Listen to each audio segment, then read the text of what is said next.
Hello everyone, welcome to టీవైన్ academy. Myself Sudheer Kumar. Friends, మనం already Telangana geography సంబంధించి previous year MCQs discuss చేస్తున్నాం కదా. సో దానిలో భాగంగా ఈరోజు మరికొన్ని ఎంసీక్యూస్ డిస్కస్ చేద్దాం. సో ఇప్పటివరకు ఏంటంటే మనం వన్ లైన్ సెంటెన్స్ ఓరియంటెడ్లో అంటే చాలా తక్కువ క్వాలిటీ ఉన్నటువంటి అంటే ఏ విధంగా అంటే one line sentence oriented MCQs discuss చేస్తాము. ఇప్పటి నుంచి వాటి యొక్క క్రిటికాలిటీ అంటే కొంచెం టఫ్నెస్ అనేది పెరుగుతూ ఉంటుంది. సో జాగ్రత్తగా గమనించండి. సో ఫస్ట్ క్వశ్చన్ కనుక చూసుకున్నట్లయితే కింది జిల్లాలో భూ విస్తీర్ణంలో అత్యల్ప అటవీ ప్రాంత శాతం గల జిల్లా ఏది అని అడుగుతున్నాడు.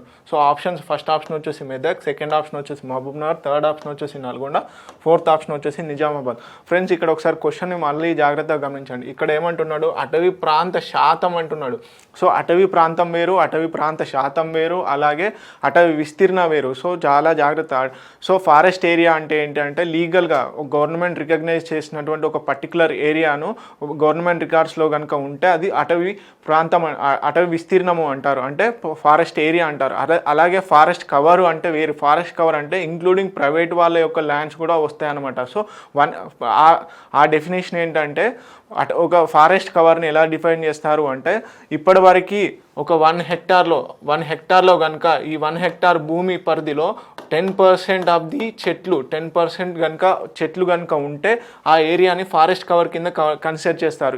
ఎలా అంటే ఇది ప్రైవేట్ ల్యాండ్ అయినప్పటికీ కూడా దీన్ని ఫారెస్ట్ కవర్ కిందనే అంటారనమాట. సో ఈ విధంగా ఏముంది, ఇప్పుడు క్వశ్చన్ కనుక చూసుకున్నట్లయితే అత్యల్ప అటవీ ప్రాంత శాతం ఏది అని అన్నాడు. సో ఈ ఆప్షన్స్లో ఇవన్నీ కూడా ప్రీవియస్ డిస్ట్రిక్ట్స్ ప్రకారం అడిగాడు. సో అప్పుడున్న డిస్ట్రిక్ట్స్ ప్రకారం అయితే మెదక్ అండి. మెదక్లో భూ విస్తీర్ణ పరంగా అంటే మొత్తం విస్తీర్ణంగా పరంగా చూసుకుంటే అటవీ ప్రాంత విస్తీర్ణ శాతం ఎంత ఉంది?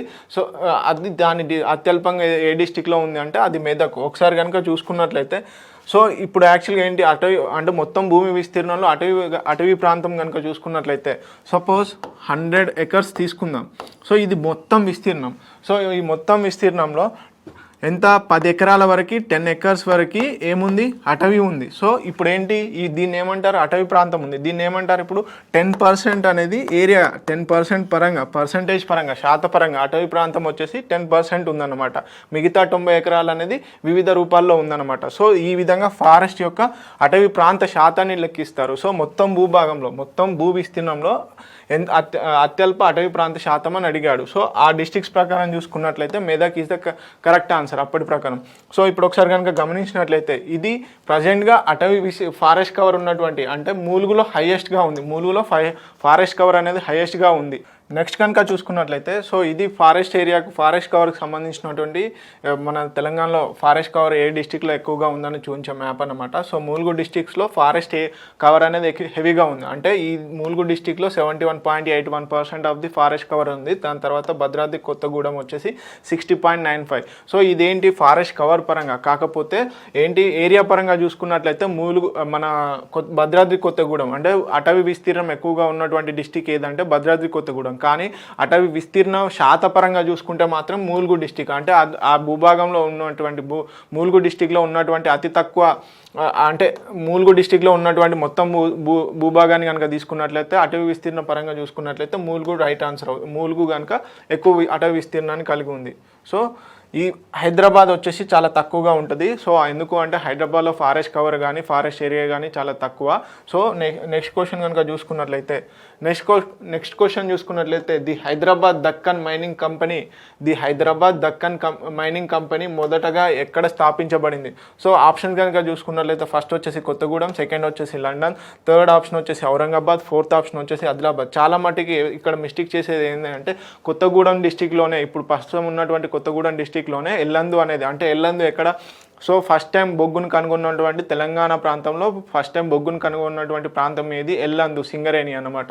సో అక్కడే ఉంది కదా అని చెప్పేసి ఈ కంపెనీ అనే హైదరాబాద్ దక్కన్ కంపెనీ అక్కడే ఉంటుందేమో అని చెప్పేసి కొత్తగూడెం పెట్టే ఛాన్సెస్ ఉంటాయి. కానీ కొత్తగూడెం కాదండి. దీన్ని హైదరాబాద్ దక్కన్ మైనింగ్ కంపెనీని మొదటగా లండన్లో స్థాపించారు. ఏ ఇయర్లో అంటే 1886. ఓకే, 1886 1886 సంవత్సరంలో ఇది హైదరాబాద్ దక్కన్ కంపెనీ లిమిటెడ్ని కోల్ని అంటే తెలంగాణలో కనుగొనబడినటువంటి ఈ బొగ్గుని ఎక్స్ట్రాక్ట్ చేయడానికి ఉత్పత్తి చేయడానికి అని చెప్పేసి హైదరాబాద్ దక్కన్ కంపెనీ లిమిటెడ్ని మనము అంటే 1886లో లండన్లో స్థాపించడం జరిగింది.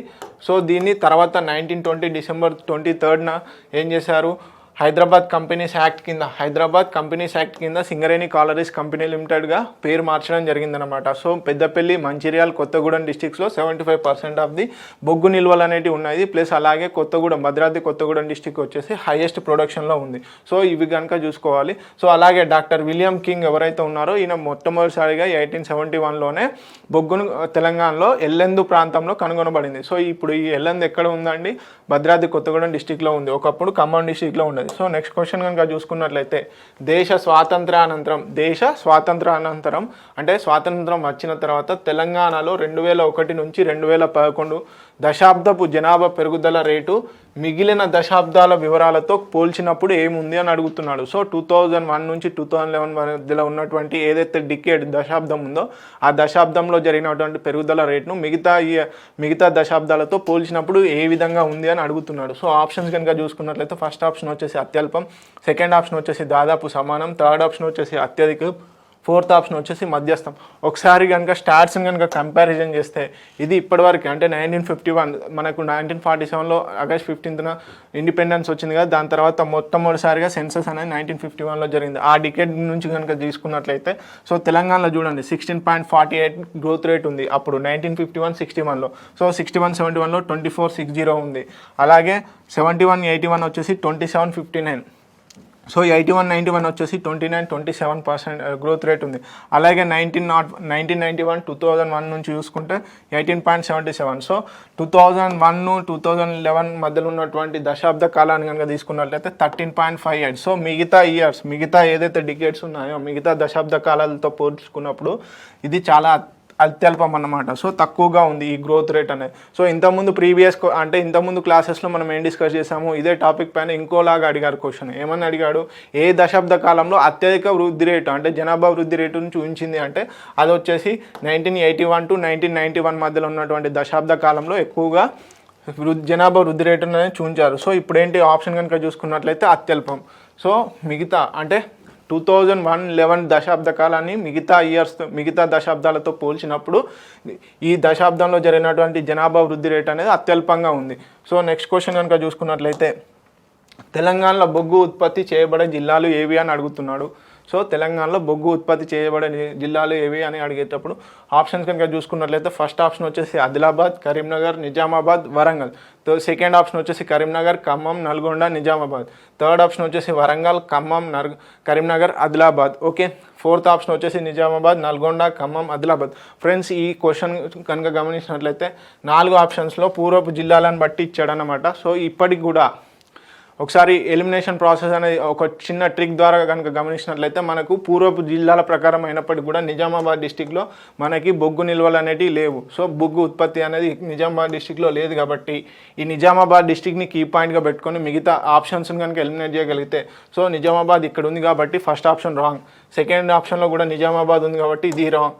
సో ఫోర్త్ ఆప్షన్ చూడండి నిజామాబాద్ ఉంది. సో నిజామాబాద్లో బొగ్గు ఉత్పత్తి నిల్వలు లేవు కాబట్టి నిజామాబాద్ని కనుక ఎలిమినేట్ చేస్తే థర్డ్ ఆప్షన్ వచ్చింది. సో ఇలాంటి చిన్న ట్రిక్స్ని కనుక యూజ్ చేస్తే ఎగ్జామ్లో చాలా మట్టుకి మనకు అక్యురసీ ఆన్సర్ రావడానికి ఛాన్సెస్ ఉంటాయి. అలాగే టైం అనేది చాలా మట్టుకి సేవ్ అవుతుంది అన్నమాట. సో నిజామాబాద్ డిస్టిక్లో మనకి బొగ్గు నిల్వలు లేవు కాబట్టి అప్పుడు ఉన్న ప్రకారం అంటే పాత డిస్టిక్స్ ప్రకారం వరంగల్, ఖమ్మం, కరీంనగర్, ఆదిలాబాద్ డిస్టిక్లలో బొగ్గు ఉత్పత్తి నిల్వలు అనేవి ఉన్నాయన్నమాట. సో ఆల్రెడీ మనం దీని గురించి డీటెయిల్గా డిస్కస్ చేసుకున్నాము. ప్రస్తుతం ఏ డిస్ట్రిక్ట్స్లో ఉన్నాయంటే మంచిర్యాల, పెద్దపల్లి, భద్రాద్రి కొత్తగూడెం, ములుగు, ఖమ్మం, కొమరంభీం, ఆసిఫాబాద్, అలాగే భూపాలపల్లి అంటే జయశంకర్ భూపాలపల్లి ఉంది కదండి. ఈ డిస్ట్రిక్ట్స్లో బొగ్గు నిల్వలు ప్లస్ బొగ్గు ఉత్పత్తి అనేది అవ్వడం జరుగుతుంది. సో అలాగే సింగరేణి అనేది అంటే మొట్టమొదటిసారిగా బొగ్గు ఎక్కడ కనుగొన్నారు, ఎల్లందులో డాక్టర్ విలియం కింగ్ కనుగొనడం జరిగింది. హైదరాబాద్ కంపెనీస్ లిమిటెడ్ ఎక్కడ స్థాపించబడింది, 1886. సో చూడండి ఒకే టాపిక్ కోల్ అనేది చాలా ఇంపార్టెంట్ కాబట్టి ఈ కోల్ మీద ఎన్నిసార్లు అంటే ఒకే టాపిక్ పైన ఎన్ని క్వశ్చన్స్ అడుగుతున్నారు ప్లస్ ఏ విధంగా అడుగుతున్నారు. ఫస్ట్ నాకు తెలిసి ఈ సిరీస్లో ఈ ప్రీవియస్ ఇయర్ క్వశ్చన్ సిరీస్లో ఫస్ట్ డిస్కస్ చేసింది ఏంటి, బొగ్గు ఎక్కడ కనుగొనబడింది అని చెప్పేసి డిస్కస్ చేస్తాం. తర్వాత ఎవరు కనుగొన్నారు అని చెప్పేసి డిస్కస్ చేస్తాం. తర్వాత ఆ కంపెనీ ఎక్కడ ఎస్టాబ్లిష్ చేసింది అనేది డిస్కస్ చేస్తాం. ఆ క్వశ్చన్స్ వచ్చాయి. సో నెక్స్ట్ వచ్చేసి ఏ డిస్ట్రిక్ట్స్లో ఉత్పత్తి జరుగుతుంది అని చెప్పేసి అడిగాడు. సో ఈ విధంగా క్వశ్చన్ టాపిక్ సేమే కానీ క్వశ్చన్స్ అడిగే విధానం అనేది చేంజ్ అవుతుంది కాబట్టి సో ఈ విధంగా హోలిస్టిక్గా ఒక టాపిక్ని తీసుకొని చదవాలన్నమాట. సో 1920 డిసెంబర్ 23న హైదరాబాద్ కంపెనీస్ యాక్ట్ ప్రకారం సింగరేణి కాలరీస్ కంపెనీ లిమిటెడ్ అనేది ఎస్టాబ్లిష్ చేయడం జరిగింది. సో ప్రస్తుతానికి ఈ కంపెనీయే తెలంగాణలో బొగ్గు ఉత్పత్తిని చేస్తుందన్నమాట. సో నెక్స్ట్ క్వశ్చన్ కనుక చూసుకున్నట్లయితే కందికల్ రాఖీ పర్వతాలు ప్రధానంగా విస్తరించి ఉన్న జిల్లా ఏది అని అడుగుతున్నాడు. ఫస్ట్ ఆప్షన్ కనుక చూసుకున్నట్లయితే ఆదిలాబాద్, సెకండ్ ఆప్షన్ వచ్చేసి మహబూబ్ నగర్, థర్డ్ ఆప్షన్ వచ్చేసి కరీంనగర్, ఫోర్త్ ఆప్షన్ వచ్చేసి రంగారెడ్డి. ఫ్రెండ్స్ ఇది పాత డిస్ట్రిక్ట్స్ ప్రకారం అడిగాడు. కందికల్ అండ్ రాఖీ పర్వతాలు అనేది ఒకప్పుడు కరీంనగర్ డిస్టిక్లో ఉండేవి. కానీ ఇప్పుడు ఏమైంది, 33 డిస్ట్రిక్ట్స్ చేయడం వల్ల ఈ కందికల్ కానీ రాఖీ పర్వతాలు కానీ అనంతగిరి హిల్స్ కానీ అలాగే నిర్మల్ కొండలు కానీ ఇలాంటివన్నీ చాలా మటుకు ఏమైందంటే చాలా డిస్ట్రిక్ట్స్లో విస్తరించి ఉందన్నమాట. సో ఈ రాఖీ పర్వతాలు ఇప్పుడు ఎక్కడున్నాయంటే రాజన్న సిరిసిల్ల డిస్ట్రిక్ట్లో ఉన్నాయి, ప్లస్ అలాగే మన సిద్దిపేట డిస్ట్రిక్ట్ కిందికి వస్తున్నాయి, అలాగే కొన్ని కరీంనగర్ డిస్ట్రిక్ట్స్లో కూడా ఉన్నాయి. సో చాలా జాగ్రత్తగా గమనించండి. So next Mahabubnagar, Rangareddy డిస్ట్రిక్ట్స్లో అనంతగిరి హిల్స్ ఉన్నాయి కదండి. సో అవి ఇక్కడ లొకేట్ అయి ఉన్నాయి. సో ఈ విధంగా ఆదిలాబాద్లో చూసుకున్నట్లయితే ఒకప్పుడు ఉన్నటువంటి కిరిమిరి ఘాట్స్ ఏవైతే ఉన్నాయో ఇప్పుడు ఆసిఫాబాద్ డిస్ట్రిక్ట్ వచ్చాయి. సో ఇలాంటి చాలా మటుకి జియోగ్రఫికల్గా చాలా చేంజెస్ వచ్చాయి. చాలా జాగ్రత్తగా చదవండి. ఓకే, నెక్స్ట్ క్వశ్చన్ కనుక చూసుకున్నట్లయితే దక్షిణ భారతదేశంలో తెలంగాణ రాష్ట్రం ప్రధానంగా ఏ వనరుకు ప్రసిద్ధి అని అడుగుతున్నాడు. సో ఫస్ట్ ఆప్షన్ వచ్చేసి బొగ్గు వనరులు, సెకండ్ ఆప్షన్ వచ్చేసి సహజ వాయువు, థర్డ్ ఆప్షన్ వచ్చేసి గ్రానైట్ వనరులు, ఫోర్త్ ఆప్షన్ వచ్చేసి అటవీ ఉత్పత్తులు. ఫ్రెండ్స్ ఆల్రెడీ మనం ఇంతకుముందు ప్రీవియస్ క్లాసెస్లో డిస్కస్ చేసుకున్నాము ఈ బొగ్గు గురించి వచ్చినప్పుడే. ఈ క్వశ్చన్ గురించి వచ్చినప్పుడు మెయిన్గా బొగ్గు వనరు సౌత్ ఇండియాలో మెయిన్గా తెలంగాణలోనే బొగ్గు వనరులు అనేవి అంటే సౌత్ ఇండియా పరంగా చూసుకుంటే ఎంటైర్ దక్షిణ భారతదేశం కనుక చూసుకున్నట్లయితే తెలంగాణలో ఏదైనా మినరల్ ఎక్కువగా దొరుకుతుంది అంటే అది ఫేమస్గా బొగ్గు అన్నమాట. సో బొగ్గు వనరులు అనేవి సౌత్ ఇండియాలోనే ఎక్కువగా ఉన్న రాష్ట్రం ఏది అంటే అది తెలంగాణ.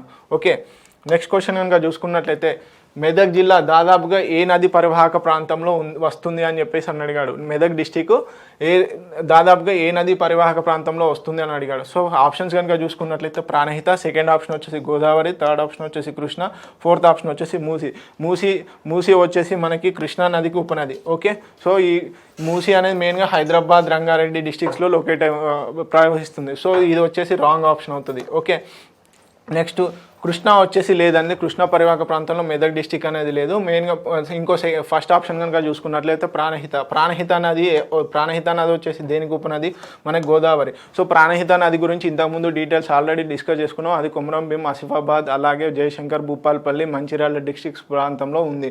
సో మెయిన్గా ఈ మెదక్ జిల్లా వచ్చేసి గోదావరి పరివాహక ప్రాంతంలో ఉంది. సో గోదావరి పరివాహక ప్రాంతంలో ఏ విధంగా ఉంటుంది సార్ అని అంటే మంజీరా ఉపనదులు ఏవైతే ఉన్నాయో ఆలేరు ఇలాంటివన్నీ మెదక్ డిస్ట్రిక్ట్స్ గుండా ప్రవహిస్తాయి అన్నమాట. సో అది ఆటోమేటిక్గా మంజీరా నది దేనికి ఉపనది, గోదావరి నదికి ఉపనది. సో ఈ విధంగా గోదావరి నది పరివాహక ప్రాంతంలో మెదక్ డిస్టిక్ అనేది వస్తుంది. ఇది ఒక్కప్పటి ప్రకారం. సో ఇప్పటి ప్రకారం అయితే చాలా కష్టంగా ఉంది క్యాలిక్యులేట్ చేయడం. సో చాలా జాగ్రత్తగా ఉండండి. సో ఈ టేబుల్ ఈ క్వశ్చన్ కనుక గమనించండి. సో చూడండి ఎంత క్రిటికాలిటీగా పెంచాడు ఒకేసారి.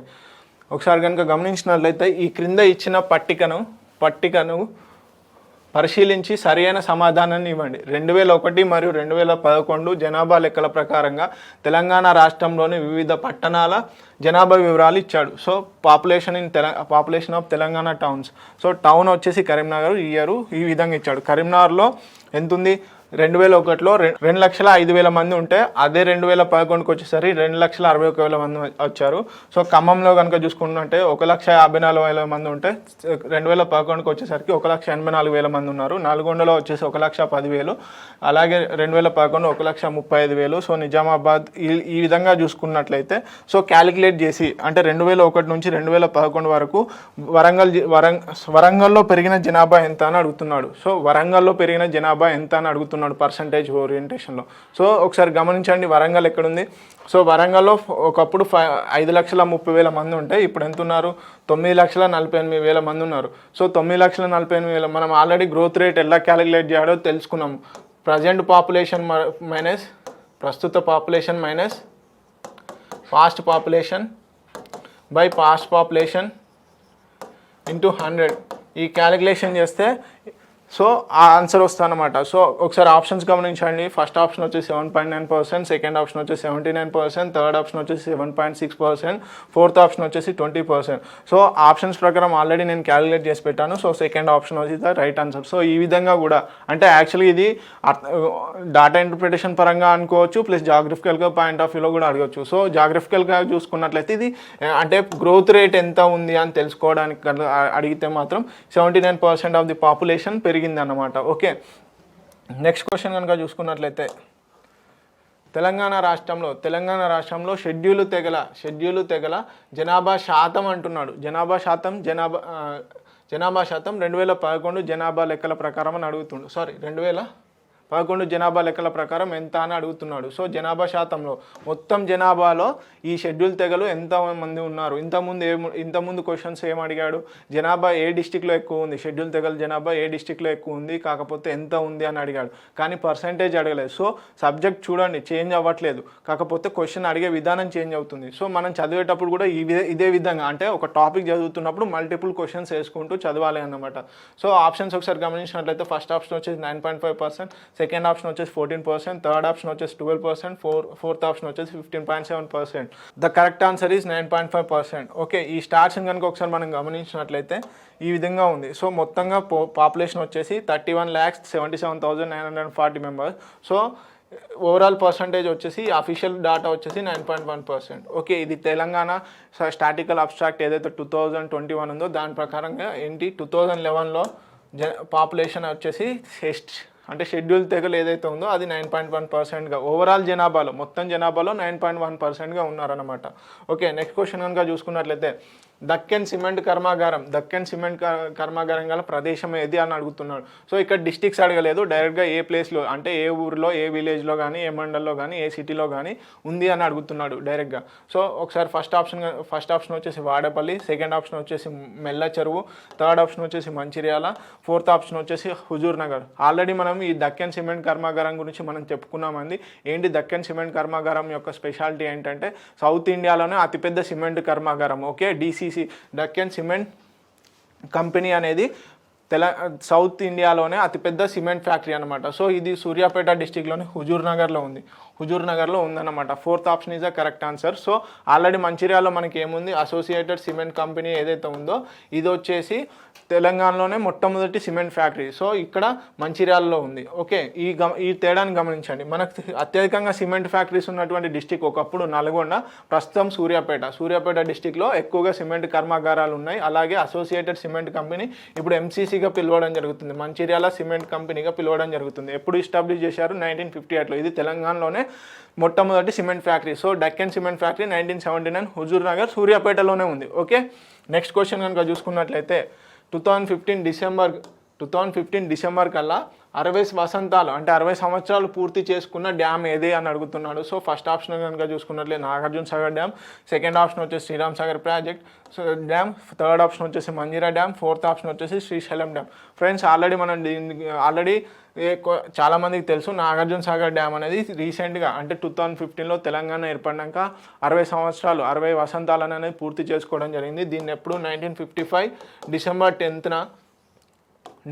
10న జవహర్లాల్ నెహ్రూ గారి అప్పటి ప్రధాని అయినటువంటి జవహర్లాల్ నెహ్రూ చేతుల మీదుగా ఓపెనింగ్ అంటే శంకుస్థాపన చేయడం జరిగింది. కానీ దాని ఓపెనింగ్ వచ్చేసి అంటే పూర్తిగా కట్టడం అంతా అయిపోయింది ఎవరి చేతుల మీదుగా, ఇందిరాగాంధీ చేతుల మీదుగా ప్రారంభించడం జరిగింది. సో ఫౌండేషన్ వచ్చేసి జవహర్లాల్ నెహ్రూ గారు వేస్తే ఓపెనింగ్ మాత్రం ఎవరు చేశారంటే ఇందిరాగాంధీ గారు ఏ టైంలో 1967 ఆగస్ట్ 4న దీన్ని అఫీషియల్గా ఓపెన్ చేయడం జరిగింది. సో ఇది ఎక్కడ ఉంది? నందికొండ విలేజ్, నల్గొండ డిస్టిక్లో ఉంది. ఏ నది పైన అందరికీ తెలిసిందే, కృష్ణా నది పైన ఉంది. సో దీని మొట్టమొదటి చీఫ్ ఇంజనీర్ వచ్చేసి జాఫర్ అలీ గారు. సో కోస్లా కమిటీ అంటే ఈ డ్యామ్ యొక్క కట్టడం గురించి అధ్యయనం చేయడానికి ఏ కమిటీ నియమించారు అంటే కోస్లా కమిటీ. సో దీనికి 2 కెనాల్స్ ఉంటాయి, ఒకటి రైట్ కెనాల్, ఒకటి లెఫ్ట్ కెనాల్. రైట్ కెనాల్ వచ్చేసి జవహర్ కాల్వా అని, లెఫ్ట్ కెనాల్ వచ్చేసి లాల్ బహదూర్ శాస్త్రి కెనాల్ అని చెప్పేసి చెప్పుకున్నాము already. Okay, so right canal వచ్చేసి ఆంధ్ర సైడ్ ప్లస్ అలాగే లెఫ్ట్ కెనాల్ వచ్చేసి సూర్యాపేట, నల్గొండ డిస్ట్రిక్ట్స్ అంటే తెలంగాణ సైడ్ వస్తుంది అని చెప్పేసి ఆల్రెడీ ప్రీవియస్ క్లాసెస్లో డిస్కస్ చేయడం జరిగింది. ఓకే, నెక్స్ట్ క్వశ్చన్ కనుక చూసుకున్నట్లయితే నిజాం సాగర్ డ్యామ్ ఏ నదిపై నిర్మించబడింది? నిజాం సాగర్ డ్యామ్ అనేది ఏ నదిపైన నిర్మించబడింది అని అడుగుతున్నాడు. సో ఫస్ట్ ఆప్షన్ వచ్చేసి మూసీ, సెకండ్ ఆప్షన్ వచ్చేసి కృష్ణ, థర్డ్ ఆప్షన్ వచ్చేసి గోదావరి, ఫోర్త్ ఆప్షన్ వచ్చేసి మంజీరా. సో ఆల్రెడీ మనం ఈ నిజాం సాగర్ ప్రాజెక్ట్ గురించి డీటెయిల్గా డిస్కస్ చేసుకోవడం జరిగింది. ఇది మంజీరా నది పైన, గోదావరి నది యొక్క ఉపనది అయినటువంటి మంజీరా నది పైన కామారెడ్డి డిస్టిక్, ప్రస్తుత కామారెడ్డి డిస్టిక్స్లో నిర్మించడం జరిగింది. సో దీన్ని ఎప్పటి నుంచి 1923లో మొదలు పెడితే 1931 వరకు కట్టడం జరిగింది. మీర్ ఉస్మాన్ అలీ ఖాన్, 7వ నిజాం అయినటువంటి మీర్ ఉస్మాన్ అలీ ఖాన్ హయాంలో నిర్మించడం జరిగింది. సో ఇది ఒకప్పుడు నిజామాబాద్, ఇప్పుడు కామారెడ్డి డిస్టిక్లో ఉంది. ఓకే, సో దీని యొక్క రైట్ కెనాల్ వచ్చేసి మహబూబ్ నగర్ కాదండి, మహబూబ్ నహర్, ఇక్కడ కన్ఫ్యూజ్ అవుతారు. సో లెఫ్ట్ కెనాల్ వచ్చేసి Fateh Nahar. Okay, so next question కనుక చూసుకున్నట్లయితే నెక్స్ట్ క్వశ్చన్ ఏముందండి? మృగవాణి జాతీయ పార్కు ఏ జిల్లాలో ఉన్నది అని అడుగుతున్నాడు. సో ఆప్షన్స్ కనుక గమనించినట్లయితే ఫస్ట్ ఆప్షన్ వచ్చేసి మెదక్, సెకండ్ ఆప్షన్ వచ్చేసి ఆదిలాబాద్, థర్డ్ ఆప్షన్ వచ్చేసి రంగారెడ్డి, ఫోర్త్ ఆప్షన్ వచ్చేసి కరీంనగర్. ఆల్రెడీ మనం ఎన్ని నేషనల్ పార్క్స్ ఉన్నాయని మనం అనుకున్నామండి, 3 నేషనల్ పార్క్స్ ఉన్నాయని ఇంతకుముందు ప్రీవియస్ క్లాసులో చెప్పుకోవడం జరిగింది డీటెయిల్గా. సో ఈ మృగవాణి నేషనల్ పార్కు ఆ మూడిట్లలో ఒకటి. మృగవాణి నేషనల్ పార్క్ వచ్చేసి రంగారెడ్డి డిస్టిక్లో చిలుకూరు బాలాజీ దగ్గర ఉందన్నమాట. సో ఓకే, ఆ 3 ఏవైతే నేషనల్ పార్క్స్ ఉన్నాయో, ఒకటి కాసు బ్రహ్మానందరెడ్డి నేషనల్ పార్క్, ఒకటి మృగవాణి నేషనల్ పార్క్ ఎక్కడ ఉంది? చిలుకూరు బాలాజీలో ఉంది. కాసు బ్రహ్మానందరెడ్డి వచ్చేసి నేషనల్ పార్క్ వచ్చేసి మనకి జూబ్లీ హిల్స్లో ఉందన్నమాట. ఓకే, హైదరాబాద్ జూబ్లీ హిల్స్లో ఉంది. థర్డ్ వచ్చేసి మహావీర్ హరినా నేషనల్ పార్క్ అనేది వనస్థలిపురం, రంగారెడ్డి డిస్టిక్లోనే లొకేట్ అయి ఉంది. ఓకే, దీన్ని ఏమంటారు? The largest green lung space in the city of హైదరాబాద్గా పేర్కొనడం జరిగింది. అలాగే 2020లో ఈ కాసు బ్రహ్మానందరెడ్డి నేషనల్ పార్క్ ఏదైతే ఉందో దీన్ని ఎకో సెన్సిటివ్ జోన్గా కేంద్ర ప్రభుత్వం ప్రకటించడం జరిగింది. ఓకే, నెక్స్ట్ క్వశ్చన్ కనుక చూసుకున్నట్లయితే 2011 సంవత్సరంలో తెలంగాణలో శిశులింగ నిష్పత్తి అంటే చైల్డ్ సెక్స్ రేషియో ఎంత? ప్రతి 1000 మంది బాలురకు గల బాలికల సంఖ్య ఎంత సుమారుగా అని అడుగుతున్నాడు. సో ఆప్షన్స్ కనుక గమనించినట్లయితే ఫస్ట్ ఆప్షన్ వచ్చేసి 988, సెకండ్ ఆప్షన్ వచ్చేసి 914, థర్డ్ ఆప్షన్ వచ్చేసి 939, ఫోర్త్ ఆప్షన్ వచ్చేసి 920. ఆల్రెడీ మనకి ఇక్కడ కన్ఫ్యూజ్ అయ్యే ఛాన్సెస్ ఉంటాయి. లింగ నిష్పత్తి, తెలంగాణ యొక్క లింగ నిష్పత్తి వచ్చేసి 988, కానీ ఇది రాంగ్. ఇక్కడ ఏం అడుగుతున్నాడు? శిశువు అంటే 6 years లోపు ఎవరైతే ఉంటారో వాళ్ళని శిశువులు అంటారు. సో ఈ లింగ నిష్పత్తి అడుగుతున్నాడు. సో ఎంత అండి? 939. ఓకే, 939. దీన్ని బట్టి మనం ఏం గమనించాలి అంటే పెద్దలలో ఉన్నటువంటి లింగ నిష్పత్తి పిల్లలలో లేదు. ఓకే, అంటే లింగ నిష్పత్తి పెద్దవారిలో ఎక్కువగా ఉంది తెలంగాణలో. అలాగే పిల్లలు అంటే 6 years లోపు ఉన్నటువంటి పిల్లలకి సెక్స్ రేషియో అనేది చాలా తక్కువగా ఉందన్నమాట compare with that one. So ఎంత ఉందండి? అఫీషియల్గా వచ్చేసి 932. ఓకే, సో ఇది అన్నమాట. సో స్టాట్స్ ఇది ఏ డిస్టిక్లో ఎక్కువగా ఉంది, ఏ డిస్టిక్లో తక్కువగా ఉంది అంటే వనపర్తి డిస్టిక్లో వచ్చేసి చైల్డ్ సెక్స్ రేషియో అనేది తక్కువగా ఉంది. తర్వాత మహబూబాబాద్, నాగర్ కర్నూల్, మంచిర్యాల. సో ఈ విధంగా.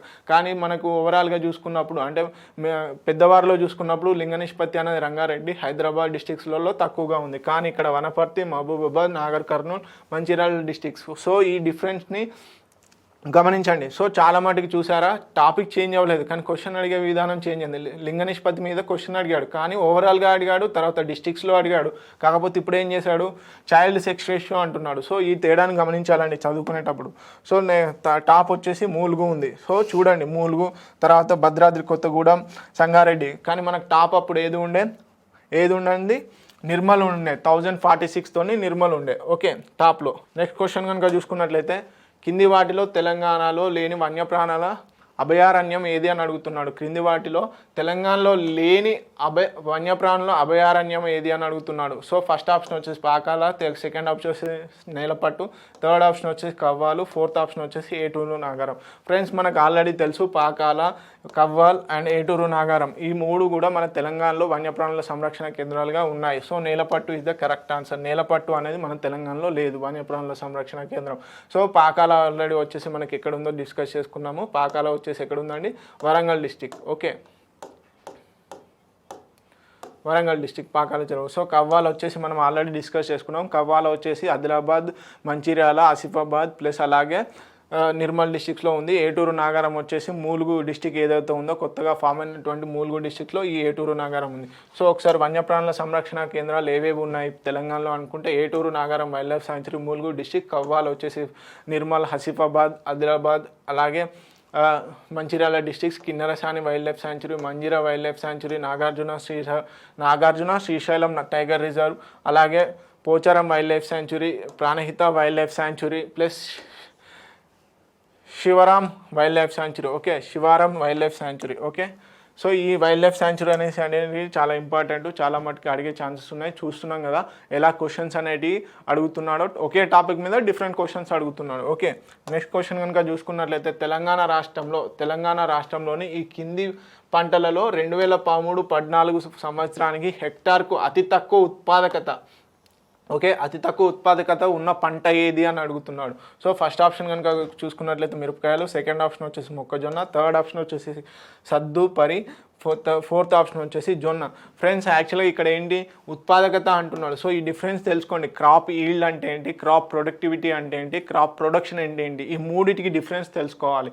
క్రాప్ ఈల్డ్ అంటే ఒక ఎకరానికి ఎంత పండుతుంది అని చెప్పేదే క్రాప్ ఈల్డ్. క్రాప్ ప్రొడక్షన్ అంటే ఏంటి అంటే ఒక ఎకరంలో మొత్తం పండించిన పంటలో ఎంత వస్తుంది అని చెప్పేది క్రాప్ క్రాప్ ప్రొడక్షన్ అన్నమాట. సో క్రాప్ ప్రొడక్టివిటీ అంటే ఉత్పాదకత. ప్రొడక్టివిటీ అంటే ఏం లేదండి, ఒక ఎంత ఇన్పుట్ ఇస్తే ఎంత అవుట్పుట్ వస్తుందని తెలిపేదే క్రాప్ ప్రొడక్టివిటీ అన్నమాట. సో ఈ లెక్క ప్రకారం అంటే 100 రూపాయలు పెడితే ఎంత వస్తుంది అని చెప్పేసి తెలియజెప్పాను అనమాట. ఇప్పుడు 100 రూపాయలు పెట్టాము, 200 రూపాయలు వస్తుంది. అదేది ఒక సపోజ్ వరి తీసుకున్నాం, వరి మీద ఒక 1000 రూపాయలు ఇన్వెస్ట్మెంట్ చేసాము, ఎంత వస్తుంది, 1500 వస్తుంది. సో 500 లాభం అన్నమాట. ఏంటి ఈ 500 అనేది ప్రొడక్టివిటీ అన్నమాట. అదేవిధంగా మొక్కజొన్న తీసుకున్నాం, ఎంత ఇన్వెస్ట్ చేసాం, 1000 రూపాయలు ఇన్వెస్ట్ చేసాం, దాని మీద 1200 వచ్చింది, ప్రొడక్టివిటీ ఎంత వచ్చింది, 200 వచ్చింది. మిరపకాయ తీసుకుందాం, మిరపకాయలు ఒక 5000 పెట్టాము, ఒక 10,000 వచ్చింది, ఎంత వచ్చింది, డబుల్ వచ్చింది. అంటే ఏంటి దీని ప్రొడక్టివిటీ అంటే మనం ఎంత ఇన్పుట్ ఇస్తున్నామో అంత అవుట్పుట్ రావాలి అన్నమాట. అంటే డబుల్ ఎంత అవుట్పుట్ వస్తుంది క్యాలిక్యులేట్ చేస్తాం. ఒకవేళ అవుట్పుట్ అనేది తక్కువగా వస్తుంది అంటే ప్రొడక్టివిటీ అనేది తక్కువగా వస్తుంది అంటే దానిపైన ఆ ప్రొడక్టివిటీ అనేది తక్కువగా ఉంది అని అర్థం. సో ఈ రకంగా చూసుకున్నట్లయితే తెలంగాణలో మొక్కజొన్న పైన క్రాప్ ప్రొడక్టివిటీ అనేది చాలా తక్కువగా ఉంది. సో ఈ తేడాన్ని గమనించండి. క్రాప్ ఈల్డ్ అంటే ఏంటి, క్రాప్ ప్రొడక్టివిటీ అంటే ఏంటి, మొత్తం ప్రొడక్షన్ క్రాప్ ప్రొడక్షన్ అంటే ఏంటి. ఓకే, నెక్స్ట్ క్వశ్చన్ కనుక చూసుకున్నట్లయితే తెలంగాణ రాష్ట్ర వర్షపాతంలో నైరుతి ఋతుపవనాల ద్వారా లభించే వర్షపాత శాతం సుమారుగా అడుగుతున్నాడు. సో ఫస్ట్ ఆప్షన్ వచ్చేసి 70%, సెకండ్ ఆప్షన్ వచ్చేసి 80%, థర్డ్ ఆప్షన్ వచ్చేసి 95%, ఫోర్త్ ఆప్షన్ వచ్చేసి 90%. ఫ్రెండ్స్ మన తెలంగాణ యొక్క సాధారణ వర్షపాత ఎంత అంటే 905 mm. ఓకే, 905 mm అంటే 90.5 సెంటీమీటర్స్ అన్నమాట. సో దీంట్లో మొత్తంగా ఎంత వర్షపాతం ఈ నైరుతి ఋతుపవనాలు అంటే సౌత్ వెస్ట్ మాన్సూన్ ద్వారా ఎంత వర్షపాతం సంభవిస్తుంది అని అడుగుతున్నాడు. So 80%. Okay, second option is the correct answer. 80% of the rainfall అనేది మనకు కేవలం నైరుతి ఋతుపవనాల ద్వారానే అంటే సౌత్ వెస్ట్ మాన్సూన్ ద్వారానే పడుతుందన్నమాట. ఎంత అండి, 720 mm అంటే 72 సెంటీమీటర్స్ వరకు మనకు కేవలం ఈ నైరుతి ఋతుపవనాల ద్వారానే పడుతుంది. సో ఇంకో ఈశాన్య ఋతుపవనాల ద్వారా 120 mm అంటే 12 సెంటీమీటర్స్ వర్షపాతం పడుతుంది. సో మిగతాది వచ్చేసి వివిధ టైం పీరియడ్స్లో పడుతుంది అన్నమాట.